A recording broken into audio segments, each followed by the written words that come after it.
குணமுடைய ஏசாவை ஆண்டவர் வெறுத்ததற்கு காரணம் என்ன? அவன் வீட்டில் இல்லை, அப்பாவோட அம்மாவோட வாக்குத்தத்தம் பண்ணப்பட்ட குடும்பத்தோட, தேவனோட உடன்படிக்கை பண்ணப்பட்ட, தேவனை ஆராதிக்கிற, தேவனை மகிமைப்படுத்துகிற குடும்பத்தோட அவன் இல்லை. காட்டிலேயே வாழ்ந்தான். அவன் வன வாழ்க்கை தெரிந்து கொண்டான். அவனுக்கும் குடும்பத்துக்கும் ரொம்ப தூரம் இருந்தது. என்னைக்கோ ஒரு நாள் வருவான், வாரத்தில் ஒரு தடவை, மாசத்துக்கு ஒரு தடவை, அப்படிதான் குடும்பத்தை வந்து எட்டி பார்த்து அப்பாவுக்கு என்னன்னா பிடித்த மாதிரி அவருக்கு என்னன்னா சமைத்து எடுத்து கொடுத்து அவரை பார்த்துட்டு அம்மாவை பார்த்துட்டு திரும்ப அவன் காட்டுக்கே போயிடுவான். இதனால கர்த்தருடைய வெறுப்பு அவன் மேல் வந்தது. இன்றைக்கு நாம கூட நிறைய வேலையில வர்றதும் போறதுமா இருக்கிறோம். தேவனுடைய சமூகத்தோட, தேவனுடைய வாக்குத்தத்தங்களோட, தேவனுடைய உடன்படிக்கையோட சம்பந்தம் இல்லாதவர்களைப் போல வாழ்ந்து கொண்டு இருக்கிறோம். ஆண்டவர் ஆபிரகாமை, ஈசாக்கை ஆசீர்வதித்து அவர்களுக்கு நிறைய வாக்குத்தத்தங்களை கொடுத்து அவர்களை மேன்மைப்படுத்தி வச்சிருந்தார். இந்த ஆசீர்வாதம் ஏசாக்குக்கும் உள்ளது. ஆமெனா இல்லையா? வீட்டில் மூத்த மகன் யாரு?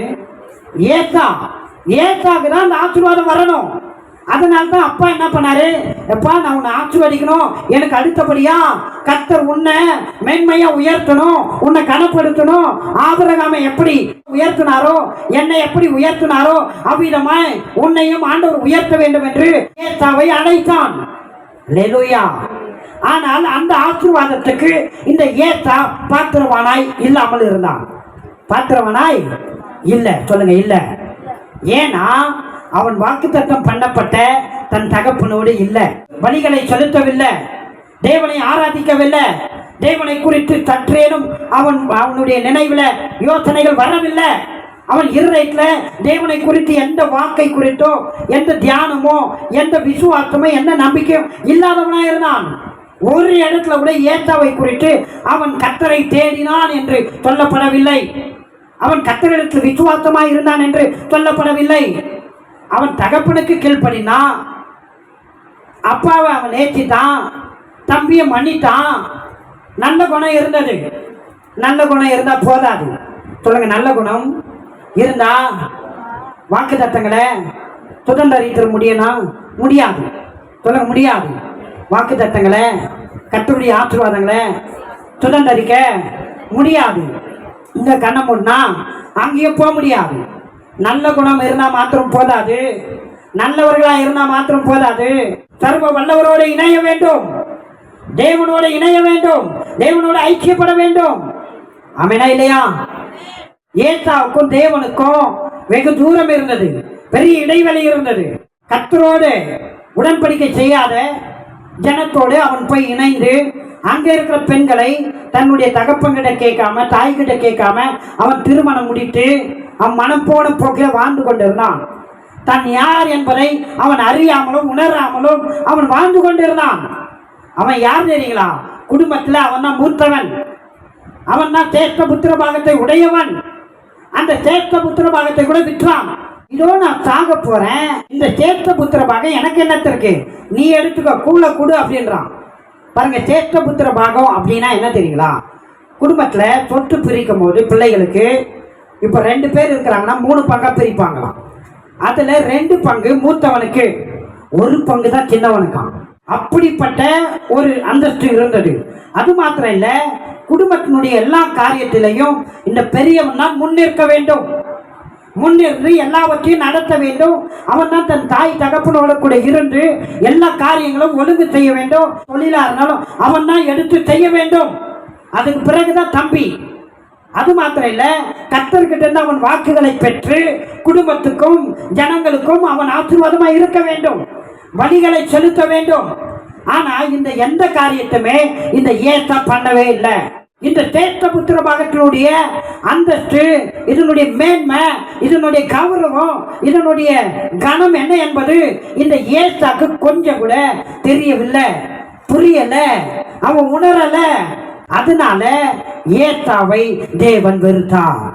ஏசா குடும்பத்தோட இல்ல, சபையோட இல்ல, கர்த்தருடைய உடன்படிக்கையோட இல்ல, அங்க பலி செலுத்தல, கர்த்தரை ஆராதிக்கல, கர்த்தரை தேடல, ஜனங்கள் மத்தியில கர்த்தரை பறைசாற்றல. அடுத்தபடியா ஈசாக்குக்கு பிறகு இந்த ஏசா தான் ஒரு தலைவனா வரணும். ஆனா வரவில்லை. ஆண்டவர் சொல்றாரு, ஏசாவை நான் வெறுத்தேன், யாக்கோப்பை சிநேகித்தேன். ஆமென். ஏன் யாக்கோப்பை சிநேகித்தாரு? யாக்கோப்பு ஆண்டவரை தேடினான். யாக்கோப்பு தன் குடும்பத்தோடு இருந்தான். குடும்பத்தோடு இருந்து பலிகளை செலுத்தினான், கர்த்தரை தேடினான், கர்த்தரை கனப்படுத்தினான். தன் தாய் தகப்பனுக்கு அவன் மிகவும் உறுதுணையாயிருந்தான். வாக்கு தத்தங்களை அவன் பற்றி கொண்டான். அனுதினமும் அவன் தன்னுடைய தகப்பனாரோடு இருந்தான், தாயோடு இருந்தான். சொல்லுங்க, நான் என்னுடைய தகப்பனாகிய ஆண்டவரோடு நான் இருக்க வேண்டும். எனக்கு ஒரு குடும்பம் உண்டு, அது இயேசுவின் குடும்பம். அந்த குடும்பத்தோடு நான் வாழ வேண்டும். கர்த்தர் என் மேல் பிரியப்பட வேண்டும். கர்த்தர் என்னை சிநேகிக்க வேண்டும். ஆமென். கர்த்தர் உங்களை சிநேகிக்கணுங்க. இந்த உலகத்துல யார் வேணாலும் உங்களை வெறுக்கலாம், ஆனா கர்த்தர் மாத்திரம் வெறுக்க கூடாதுங்க. யார் வேணாலும் உங்களை பகைக்கலாம், வெறுக்கலாம், உங்களை தள்ளிவிடலாம், ஆனா கர்த்தர் உங்களை தள்ளிவிடக் கூடாது. கர்த்தர் உங்களை வெறுக்க கூடாது. ஏன்னா உயிரை கொடுத்து உங்களை மேன்மையா வச்சிருக்கிறாரு. அவருடைய சாயல் கொடுத்திருக்கிறார். அவருடைய கனத்தை உங்களுக்கு கொடுத்திருக்கிறார். அவருடைய மேன்மையை உங்களுக்கு கொடுத்திருக்கிறார். அவருடைய ஆசீர்வாதங்களை உங்களுக்கு கொடுத்திருக்கிறார். நாம எப்படி இருக்கணும்? ஏசாவை போல அசதியாக கேர்லெஸ்ஸா இருக்கலாமா? தூரமா இருக்கலாமா? கர்த்தருடைய சந்நிதியை விட்டு விலகி இருக்கலாமா? விலகி இருக்க கூடாது. எல்லாவற்றிலும் கர்த்தருக்கு முதல் இடம் கொடுக்க வேண்டும். எல்லாவற்றிலும் ஆண்டவரை முன் வைக்க வேண்டும். எல்லாவற்றிலும் எல்லா சூழ்நிலையிலும் ஆண்டவரை நோக்கி பார்க்க வேண்டும்.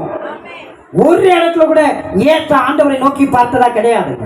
கர்த்தர் ஏன் ஏசா வெறுத்தார்னா, எவ்வளவு அந்தஸ்தான வாழ்க்கை, அதை குறித்து அவனுக்கு கொஞ்சம் கூட கவனம் இல்லை.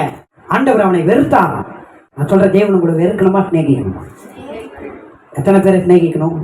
தேவன் உங்களுக்கு கனத்தை கொடுத்து இருக்கிறார், உங்களுக்கு மேன்மையை கொடுத்து இருக்கிறார்.